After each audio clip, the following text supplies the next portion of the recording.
Hello everybody, and it's time to set up another tank. This one will be a 40-gallon Red Rili Neocaridina tank. So what we've got here is we've got a painted tank. I have made the filter modifications already, and this is just going to be a fancy intake for this filter here. It's this little cheap Aqueon now. Being a shrimp tank, it doesn't need the best flow, but I did run into a problem. These little tiny filters are not ideal for the width.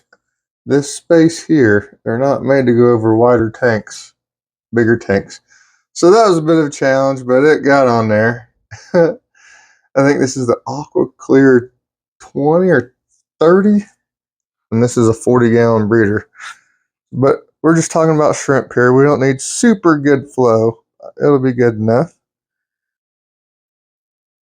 So this is exciting. These red Rilis are the red Rilis that I've created myself. And if you go, see how that goes through right in there.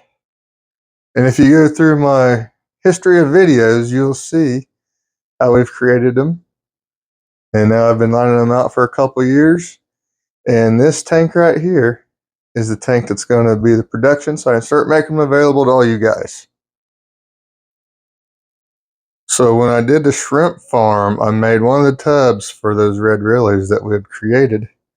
And I only put like 50, 60 shrimp out there. Well, let me tell you, out there in that tub, there are hundreds and hundreds of red Rili shrimp. And what we're going to do, we're going to go out there after we get this all set up.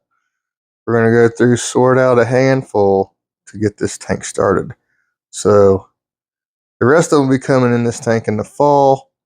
But to get the tank started, I like to put a handful of shrimp in at first to get these tanks going. And so we'll get a handful of them from outside, and we'll get this tank up and running. First thing we're going to do, we've already got a light. We've already got the filter. Let me show you. This filter, this is an old sponge that was on the pond. I used to have a 110-gallon stock tank right here. And so what we're going to do, looks like I need to take this off. We're going to slide this guy on here, like so. And then this guy. So then we have that sponge filtering. And then we have the hang on back aspect of it as well. Some old pieces of moss stuck on here. I have completely desanitized this sponge and the sand we're going to add, but the sand will be recycled from the tub. The sponges are recycled from the tub. So reusing everything we can, trying to save as much money as possible. So I forgot to talk about what I put in the actual filter, the hang on back aspect of it. Well, I have these sponges. I have some really old ones that had sat outside for years, and they're kind of ugly, discolored. And so I chopped one up, and that is perfect. All right, so that's that. That's the filter setup. All right, time to put in the rinsed sand.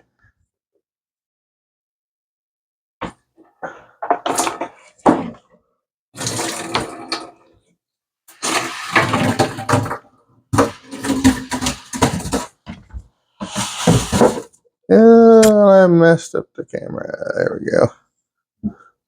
Now, this is going to be a shrimp breeding tank. We're not going to put aquascaped or anything like that.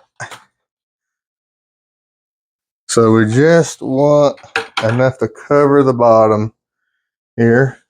We might need a little bit. Well, I don't think we will. Get this spread out.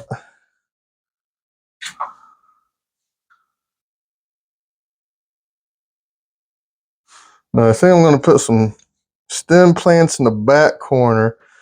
So we're going to need a little bit of substrate build up in the back corners.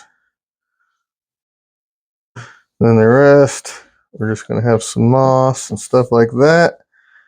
Open ground to sort shrimp and deal with shrimp, catch shrimp, stuff like that.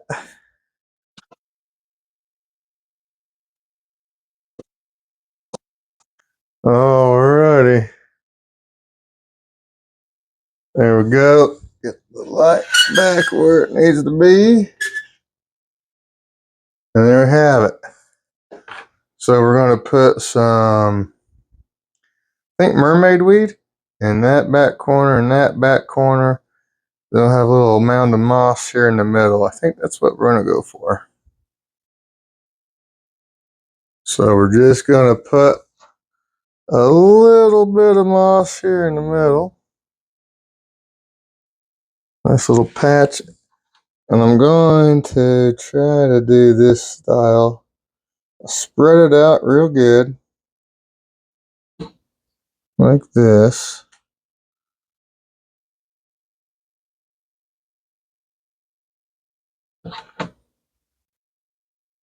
The more you spread it out, the faster it'll grow because it's not shading itself out. Yeah, it's pretty close to being centered. And then I'm going to take little bits of sand. This is the lazy way of planting it. You can pluck out each little few strands and stick it in the substrate like you're planting grass. But when I want to do it quick and I'm feeling lazy, this is the easy way to do it, and you won't even be able to tell the difference. So any little part that might look like it could be popping up, put a little bit of dab of sand on it. That is that. Alright, let's plant some mermaid weed. Got some kind of dead stems. Save the best ones for my customers on my website, markshellyaquatics.com.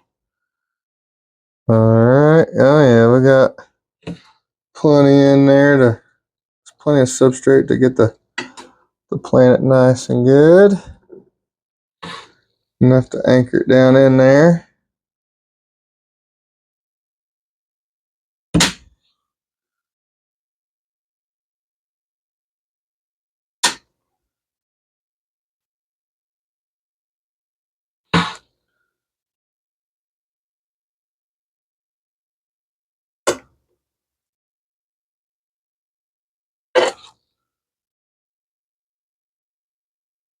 And we come over here to this side.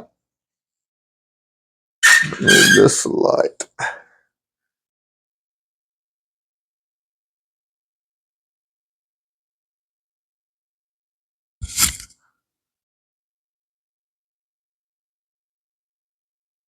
Here's this stem.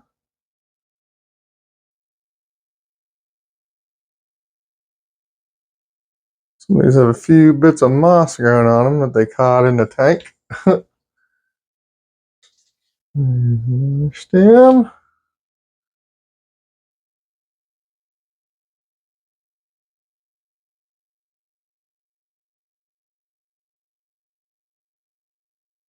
Here's a stem.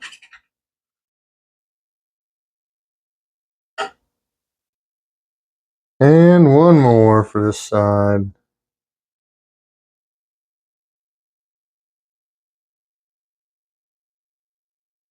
It's kind of goofy looking.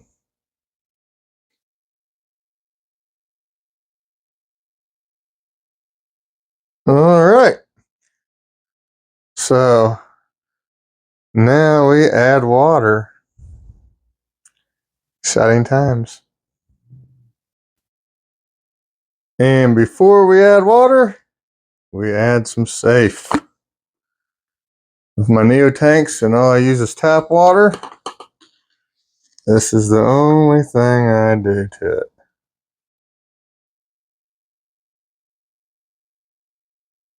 All right, let's start filling her up.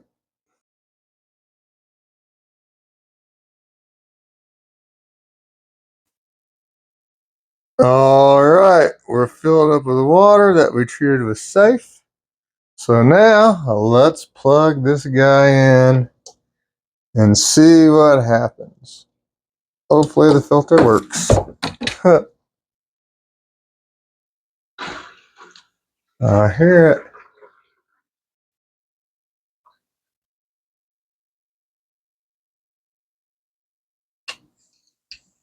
There we go. Looks like a winner. That's actually pretty good flow. Pretty decent. Alrighty. So I'm pretty old school and set my ways, but I know CChem has really good products. So we're going to try using this with this tank. I'm going to dose as it says. We're going to add shrimp in here right now. Only a few, and we'll feed super, super lightly for a month or so. Well, there's no need to feed it super heavily until we put the other shrimp in here in the fall from outside. We'll put this in here as directed, and then we'll go get some shrimp outside to get this baby started. So let's take a look in the red Rili tub. Look at that. And I only put 30 or 40 shrimp in here, maybe 50. And it's like that all the way around the whole tub. All the walls are covered in shrimp. Here are the random scoops. Now let's sort through that and pick the winners. Alrighty. And they're being super picky. I think we got almost all males. It must have been where they was hanging out all in the tub. I think there might be a couple females in there, but I think they're almost all males. So that's interesting. So I checked the TDS, and the ones outside, these guys, the TDS is 100 less. So we're going to have to drip acclimate these guys. So we'll get that started off, and then we'll let them go in the new tank.